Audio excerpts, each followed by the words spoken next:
of Joe Brady. We talked to Joe Brady last week on the show.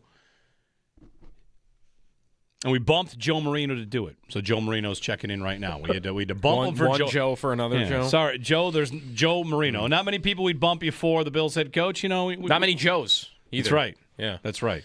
Good morning, Mr. Marino. How are you today?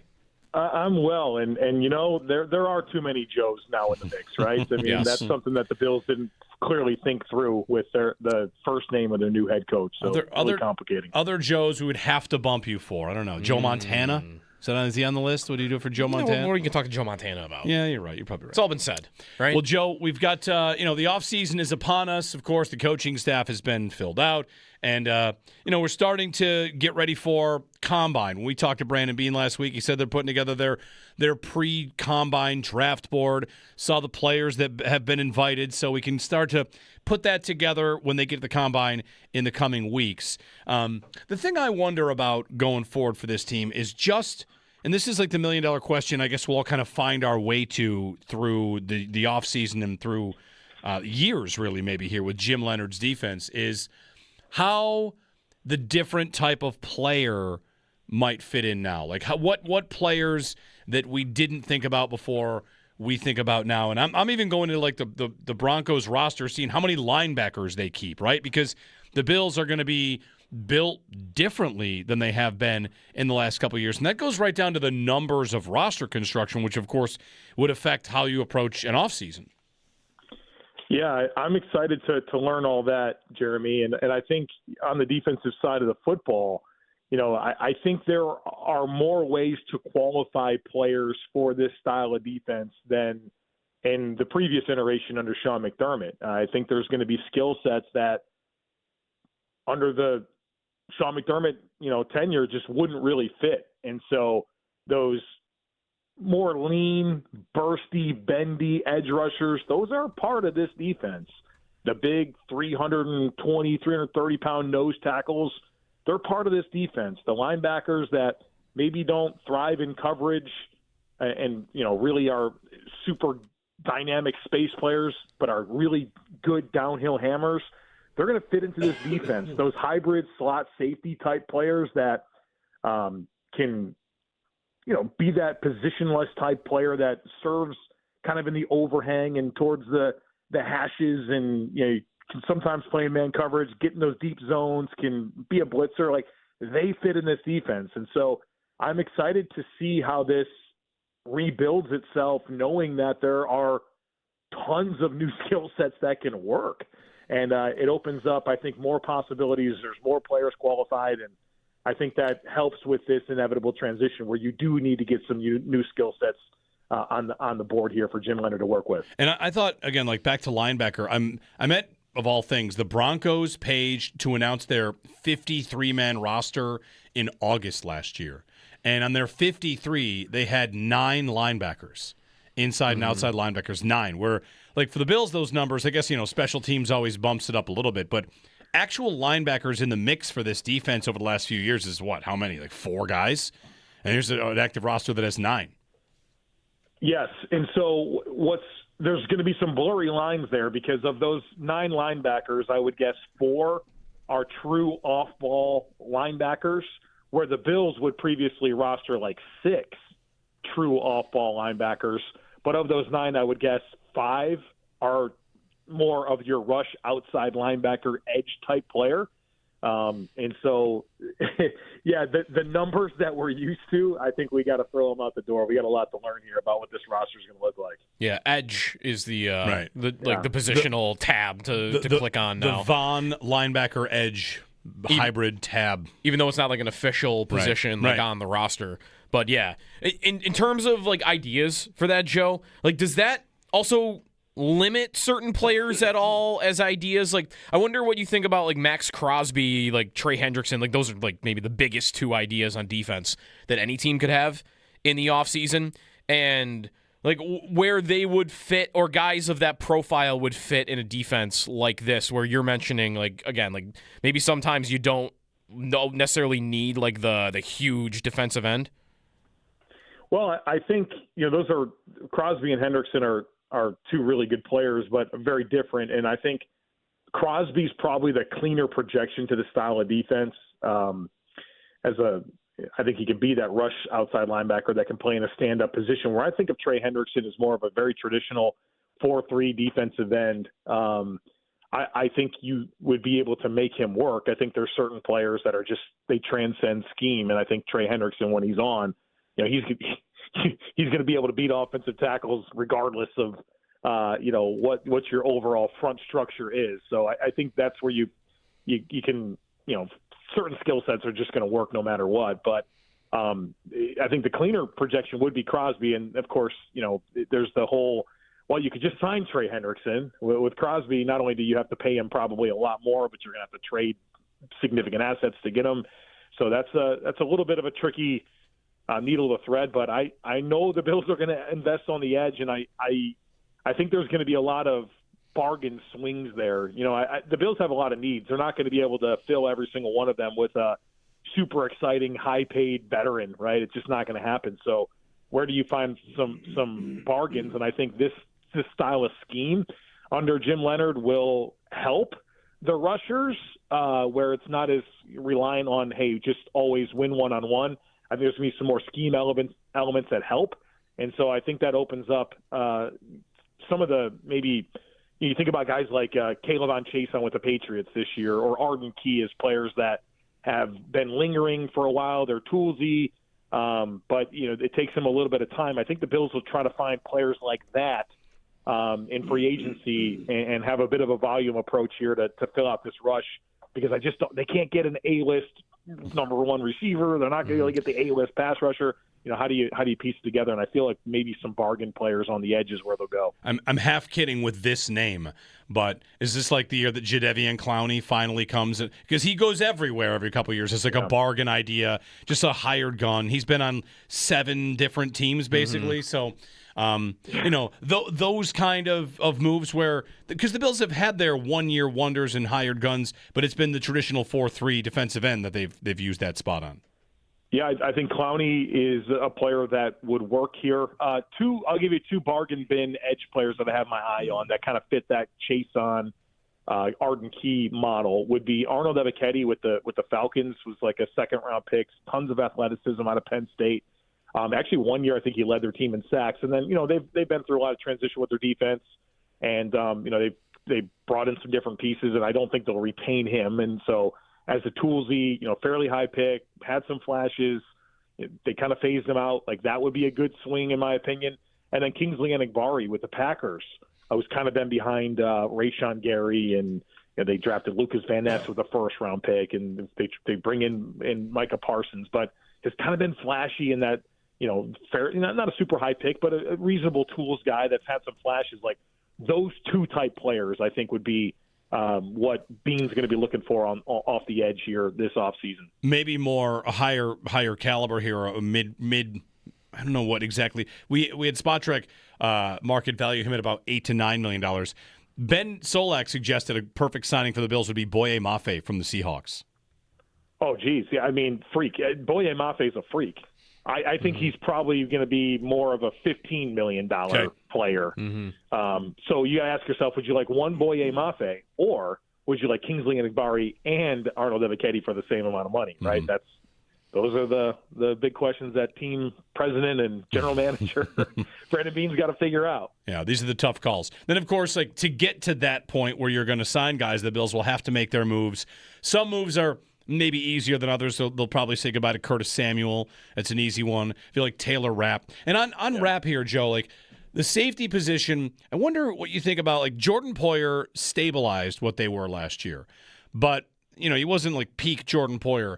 What do you think the ceiling would be if they were to add a high caliber safety next to Cole Bishop? What it could do for this new Jim Leonhard defense to have, not kind of like a break class in case of emergency solution at safety, but one specifically chosen because they have the hole and they can kind of fit it with whatever they think is perfect. Of course, you'd like to get a high caliber player, right? Of course. I just feel like with the amount of needs this team has, you got to look at certain spots as, okay, we can, I hate to say it, but we can get by there. We can go with a lower investment and get what we need out of that spot, because I want the big money. I want the big investments going to receiver and pass rush, where, hey, center, guard, safety, linebacker, those feel like where you're going to go a little bit bargain bin shopping. And I think Jordan Poyer, of course, came in and everything changed with the defense. Not necessarily because of Jordan Poyer and his individual skill set, but how he stabilized the communication, upgraded Taylor Rapp, and you saw literally every back seven player be better with Jordan Poyer. But I think a lot of that has to do with his familiarity with that scheme. I don't know that there's that, if that would work this year, because I do think there's going to be so much changing. And so I think safety is a spot where there's going to be a lot of veterans that are going to hit the market, and I think you'll be able to get a reasonable answer at a low cost. I think about P.J. Locke. That's really the name that's been on my mind at safety, as a guy that's kind of been the third guy in Denver under Jim Leonhard there the last couple of years, has played well. I think he's picked off Josh Allen twice in the last couple of years. And, he's a player that feels like low cost, big opportunity. You can maybe benefit from those circumstances. So another high-end safety would be great. I just struggle with settling on that being one of the few places you really make a big move. Would that be another position where you think, like you kind of said this about like the edge rusher, that a different body type, like the athleticism, might be more important for that spot, even if it is one of these bargain bin guys? I think the Bills are going to want a rangy middle of the field type player. They're going to play a lot more man. Which will inevitably be a lot of cover one and then a lot of cover three. So you're going to want that middle of the field guy that has some range and can defend those deep zones. And not only do you need that, but I think Cole Bishop is best when he's not that player and he gets to play in more lower alignments and be more attack oriented and physical. And so I think you need that player because you need that player, but you need that player because of what I think it will do to put Cole Bishop in some spots that I think are better for his overall skill set. One more name before we get to maybe some of the offensive decisions here, Joe. Shaq Thompson, is he potential bargain basement kind of still fit? Because he tweeted actually that he's played in a 3-4 before. Like he's not always been a 4-3 middle guy. He's played in a 3-4. Could he be a guy that kind of comes back and finds a spot? Yeah, pretty much for all those years after McDermott left his first year in Buffalo was 17. They kind of went more to that 3-4, and of course Shaq Thompson was a signature player for them. Shaq Thompson also went on a little bit of an Instagram spree lately, talking about how he's out there for some money, and he loved playing for Buffalo, but they got him for pennies because of the injuries, and he showed what he can do, and he knows he's a starter. He knows what he can do if he's healthy, and he believes he's done what he needed to do to kind of change that. And so I think Shaq Thompson would be a great player to have back, but I think we've got to – well, he's at least, putting the messaging out there that he wants to get paid. Obviously, your value is what somebody's willing to pay you. But, if that makes sense, it would work out. But, I don't know that the Bills are going to be the team that says, oh, yeah, Shaq Thompson's all the way back. Here's $10 million a season. I'm curious to see where that lands. Right. He'll be 32 to start the year. On the offense, Joe, they have decisions to make in the interior offensive line in the next month. Both McGovern and David Edwards are up to be free agents, and then Osiris Torrance they could extend. So in terms of those three, especially the two that are going to be free agents, how do you see that position and maybe how much in resources the Bills should divest in those three? I think the Bills are preparing to transition there. To Connor McGovern and David Edwards' credit, they've put themselves in position to get paid very well.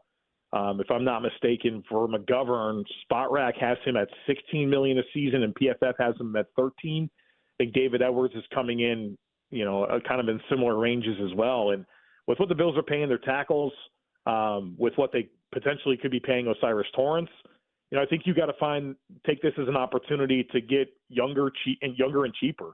Where David Edwards and Connor McGovern were both free agent signings in 2023, and you got great returns there, but do you really want to give them another deal?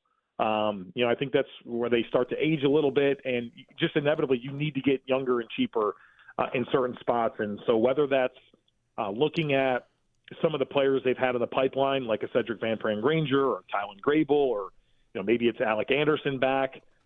He's a restricted free agent. Maybe you have a starter or two in that mix, and then you supplement that with a draft pick and a veteran. to kind of make that work. And I obviously it's important to make sure that Josh Allen's offensive line is solid and you feel good about it. But, I think it's the inevitable part of where the league is. And I'll be honest, I look at Seattle and the team that just won the Super Bowl, and their interior offensive line was not a strength of their team.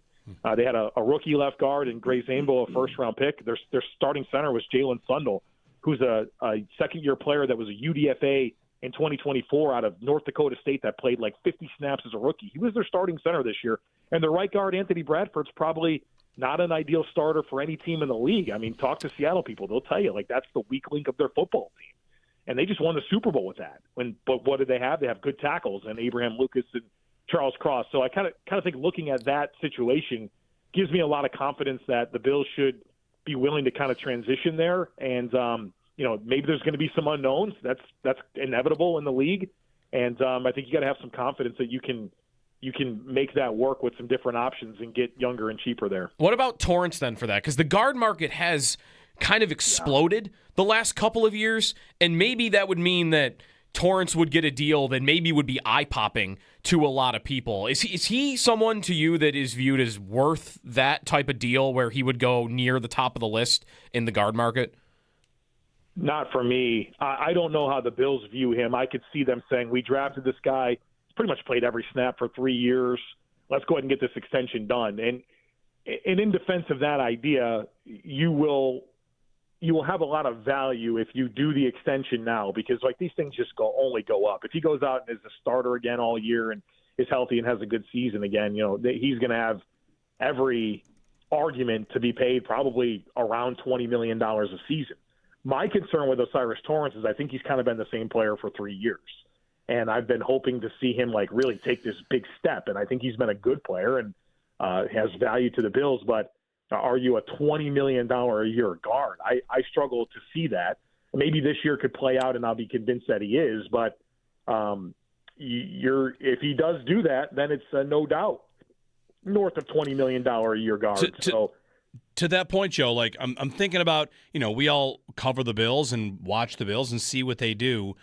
There have been if there's a criticism maybe of the way Brandon Beane has run this team, sometimes he hits it and gets a guy signed early, like a Spencer Brown, and it ends up that guy does take a step and it looks good. Other times they sign a guy maybe early, or they sign a guy that's good, and that ends up being in the way of someone better. You know what I'm saying? As you're laying this out about Torrance, that sounds like the kind of player that they ultimately do sign, and then in 3 years we say, well, they draft and develop their guys, and they maybe have a lot of good players, but they couldn't get better at a spot because they signed a guy. Does Torrance feel like it fit that? Sure, and I think that's kind of a consequence of where the guard market is going. Good young starting guards that have experience, they get paid around $20 million a year. And if O'Cyrus Torrence was a truly dominant football player, okay. But it can't be the market is the market. That's how you wind up with Tua, right? The market is the market. Yeah. A good young starting quarterback gets paid $50 million a year. Okay, well, that shouldn't just always be the case. And I know it's to a smaller degree, but that's what it is. Feels like a little bit to me with O'Cyrus Torrence. And so if he was a $10 million a year guard, okay, sounds good. But that's just not where the market is. And I think that's what really complicates this decision for me when it relates to O'Cyrus Torrence specifically. Before we let you go, Joe and I, Sneaky Joe here and I, had a conversation about Dawson Knox a little bit ago. Of course, we're waiting to see what they do with him. They could cut him, they could restructure, they could extend, they could ask for a pay cut, they could trade. On what he brings to them on the field, let's say if Knox decided, I want to go to Nashville, I'm going to move on, blah, blah, blah, I'm going to take more money because I'm not going to take a pay cut. How difficult would it be to replace what he gives them on the open market? I think he's been, a bit of a poster for maybe overpaid at a position. How tough would it be to replace that if, in fact, they were to move on from him? Well, I think part of what really makes you want to stick with Dawson Knox is that Dalton Kincaid is injury prone. And so before you really get into how hard would it be to replace specifically Dawson Knox, I think about the value that he provides as insurance to, Dalton Kincaid's availability issues. I think that Dawson Knox is probably a reasonably good NFL starting tight end. And I would expect that he would, if he hit the market, I think he would get paid between $8 and $10 million a season. And where I think the Bills have a lot of leverage in this situation is that, he's got almost an $18 million cap hit this year, but none of that is full. None of that's guaranteed, not any of it.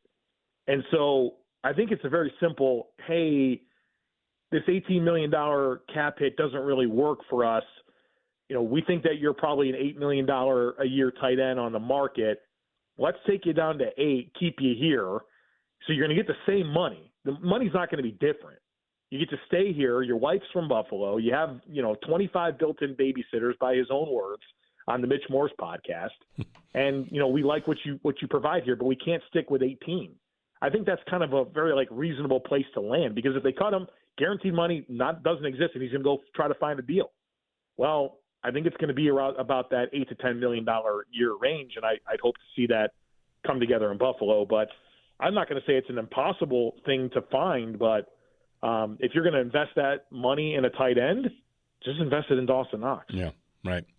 Joe Marino of the Locked On Bills podcast on the Western Hotline, chatting offseason with us. How far into your draft prep are you, Joe? The season went long, so you got time, and we're pre-combine. But what have you dipped into so far? Well, we're fully through quarterbacks, and I'm working on running backs now. I used to be the guy that was, a summer I'd watch the whole class and keep up with it throughout the course of the year, and that's changed. So now I kind of do it all this time of year. So we're chipping away at it, and excited to get to receivers. I know you'll be excited for that too. I'm anxious to get there. There seems to be a growing sentiment that the class is good and deep, and 17 of the top 100, and maybe not, like the Marvin Harrison, Malik Neighbors at the top, but it really, I saw maybe Dane Brugler say a bunch of guys will go in the top 75. So whether that's a first or a second round pick from the Bills, if they go that direction, there will be options. Yeah, and I think that obviously the Bills should draft a receiver meaningfully in this draft. I do wonder if, given how important the need is, if a rookie is going to be the right move, right? Yeah, I feel that. I feel like Brandon Beane sounds like a person that knows he's under the gun a bit and would rather go for something he feels like he can count on. Whether that's an A.J. Brown or shoot for the moon like Mike Evans. I don't know if that guy's even going to leave Tampa, but that's my read of it, is he would much more rather go with someone that you're not taking a chance on. Even though you believe in a draft pick, I feel like he would lean toward established. Yeah, I mean, imagine a world where they sign Alec Pierce and then draft a player we all like in the second round at receiver. I'd feel good with that. I feel like that'd be a good addition to the group. So, but I don't know if I would say, hey, we have this huge unit receiver.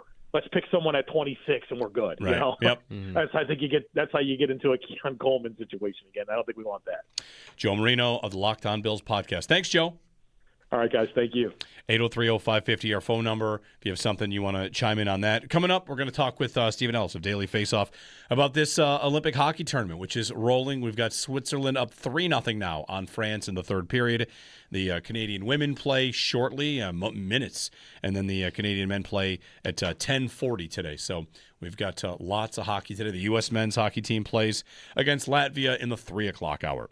So get your Olympic hockey ready to roll. It's a fun time. And Switzerland is in control against France. Jeremy and Joe, Stephen Ellis next, the Daily Faceoff here on WGR.